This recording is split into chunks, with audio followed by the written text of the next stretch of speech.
Have you ever seen me leave? Hellmuth with kings now. Well, he's limped in a bunch. Let's see if he keeps it balanced. Come on, just min No, raise he's gonna raise it. Oh my God, Raise it up to why? 8. Why not limp or min raise? I mean, the best would be Keating not, don't give him any action, right? But, you know, Keating's gonna call. Of course you wouldn't have, of course you wouldn't. That would be funny if Keating just folded the one hand. And Stanley with pocket queens. Oh, what a life Hellmuth lives. What a life. Raise. Raise it. 52. We're playing a nice, friendly home game at Hustler Casino Live. 100, 200, but some of the players, including Phil Hellmuth, the self-proclaimed greatest poker player in the world, bought in for $300,000. Alan Keating, who also is a deep stack master, he gets in there with $300,000 too. His opponents are playing with reasonable stacks, only $30,000 and about $60,000. All right, in this hand, Phil Hellmuth, under the gun, opens it up to $800. 4 big blinds. He does not want to get outdrawn. He has pocket kings. Alan Keating wants to outdraw him. He should be calling super duper wide in position, given they are $300,000 deep. How many big blinds is that? 1,500 big blinds? I don't really know how to play 1,500 big blind deep poker, but I bet you don't fold a whole lot in position. Over to Chamath in the small blind with King 4 of hearts. I think you should just let this go. Chamath is playing about 150 big blinds deep, and from out of position with King X of hearts, you're going to be super dominated by Hellmuth's under the gun opening range, and Keating has something, plus position. So I think you just want to fold King X of hearts in this scenario, and I think the King 4 should fold. Fine. Over to Stanley Choi in the big blind with pocket queens. He has the nuts. He bumps it up to a nice amount, 5,200, given he has about 52,000 behind. Fine and good so far. I think all the action's relatively standard. Let's see where it starts to go off the rails. There's the 3-bet. Just a call from Phil. No 4-bet. Getting the other people out. That's going to bring Keating in, I'm sure it does. I mean, this is such a bad call. It's such a bad You can call, but I'm going to do it. Perfect. It is a bad call, gentlemen, but I do it. Wow, well, if Keating can Wow, what a somehow horrible get, call like, by me. Hellmuth with pocket kings opts to flat call, which, you know, is actually okay. This is a spot where if Stanley is on the tighter side and the more cautious side, I think that is a very viable and reasonable strategy. He also does have to worry about Keating in position, putting in a re-raise if Hellmuth does re-raise and just really putting him in a nasty spot given they are 1,500 big blinds deep. That said, I think it's probably fine just to re-raise the kings if Stanley is getting there and battling a little bit at all, because you really do want Keating out of this pot. You do not want to let someone 1,500 big blinds deep stick around with all sorts of stuff. That said, Hellmuth loves to slow play. He calls. Keating with 3-2 of hearts calls. It's probably fine to fold at this point. 3-2 hearts is going to be so dominated by better flush draws, and I don't know. Whatever. I'm going to trust Keating on this one. He calls. Chamath, he says over and over and over again, this is a bad call. This is a bad call. He knows it, but he still puts the money in for some reason. This is actually, is it a bad call or a terrible call with the King 4 of hearts? It's one of the two.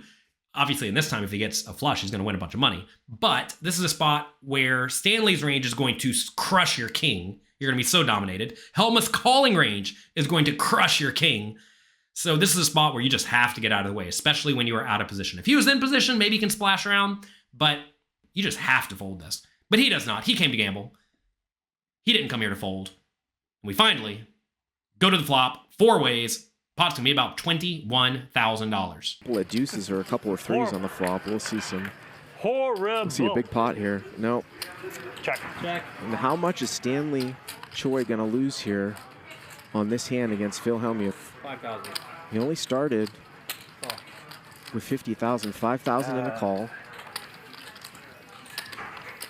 Heads up. Flop comes 8, 8, 7. Stanley has pocket queens. Hellmuth has pocket kings. The other two players have backdoor flush draws only. I love a small bet from Stanley in this situation, which is exactly what he does.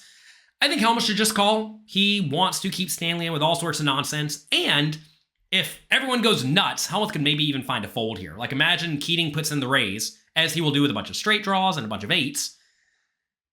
I mean, you can't really fold, but imagine Keating does raise, and then let's say Chamath rips it in or calls, or Stanley rips it in or calls. Now Hellmuth can find a fold, right?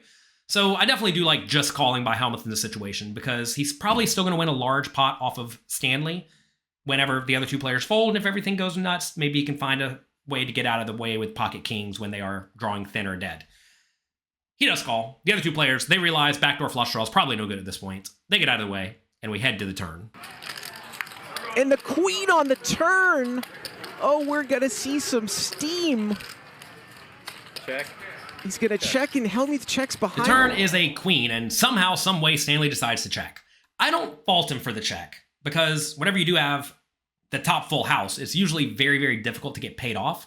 That said, the pot's already 30,000, and you have 47,000 behind, which is kind of a rough amount, because if you do check through on the turn, and then the river comes whatever, you don't really want to be jamming for 1.5x pot. It's going to be kind of hard to get paid. So I think the only way you can reasonably get paid in the spot is to bet small or medium on the turn, like 12,000. If Hellmuth does call that, the pot will then go up to 54,000, and you'll have 35 behind, letting you make a 2/3 pot shove. And I do think Hellmuth's going to call a turn bet with a lot of hands like pocket jacks, 10s, or 9s, maybe even a straight draw, and that's really what you want to have happen in this spot, I think. I don't think Hellmuth's going to have a whole lot of just garbage that's going to feel inclined to bluff the turn. Anyway, Stanley checks, whatever. Hellmuth somehow just snap checks it back. Maybe he is the best poker player in the world, because I certainly would have put some money in this pot. I think Hellmuth has the best hand a lot here. I think he's going to be against a lot of hands like jacks, 10s, and 9s. Maybe a turned queen with something like queen, jack, suited backdoor draw that is not going to fold. And if Stanley was 3-betting with a hand like ace king or ace 10 or whatnot, I don't think you want to let him see a shot to 3 free outs, because I don't think he's going to bet the river that often when he misses, and I think he's never going to fold it whenever he does hit. So I don't think that's going to result in you getting a whole lot of bluffs out of those types of hands. That said, maybe Hellmuth just knew he was against it. Great play. It worked out this time. Check, check. Let's head to the river. River's a 4. Come on, Stanley. Get some value. Maybe 20, 30,000. Let's see.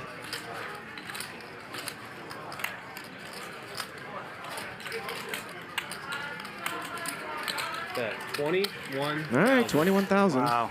Stanley has an interesting decision on this river.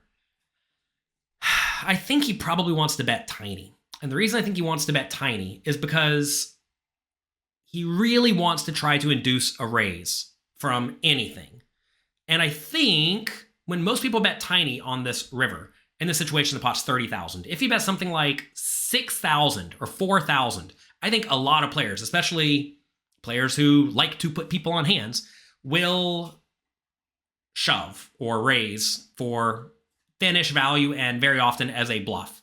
And I think that would obviously be excellent. You're going to find that from out of position, some of the best hands to use a tiny bet with are going to be hands like full houses or quads, because by betting tiny with those hands, it allows you to bet for thin value with hands like pocket jacks that are probably good, but if you check and you face a big bet, you certainly don't love it.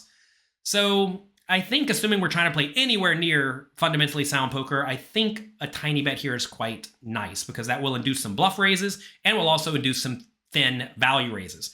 That said, he does go for 20,000, a nice chunky bet designed to get called by jacks, 10s, or 9s. You think Hellmuth's going to find the super duper hero fold? I have a bad feeling you have me, but I have an overpair. Yep.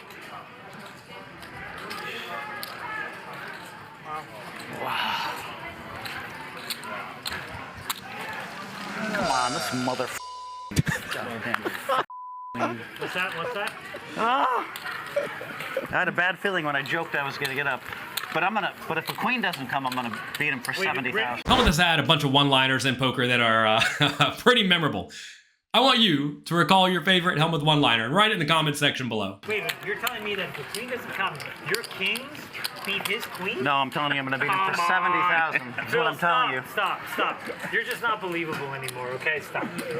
Queen. Stop. It makes sense what you just said. What? What I said is, if a queen doesn't come, I beat him for 70,000. That's what I said. We need Jago for these exact. But I'm gonna get him later. Don't worry. He had no idea. Can't get there. No. Chamath's doing a pretty good job. Come on. My favorite one has to be where Hellmuth was playing in a tournament. I don't know what happened to him. I'm sure he lost the hand. And he said, if it weren't for luck, I'd win every time. That's confidence, huh? From the self-proclaimed greatest poker player in the world. If you want another fun film with hand where he can't even read his hand right and he makes a blunder and then goes on a rant, make sure you check out this video. We're going to post it somewhere around here. You can find it. Also, if you enjoyed today's video, do me a favor, click the like and subscribe buttons down below. That helps the YouTube robot know that you all like this channel. Please. Thank you. Tell the robot you like me. Good luck in your games. Have fun. And when you slow play and overpair, I hope you don't get outdrawn.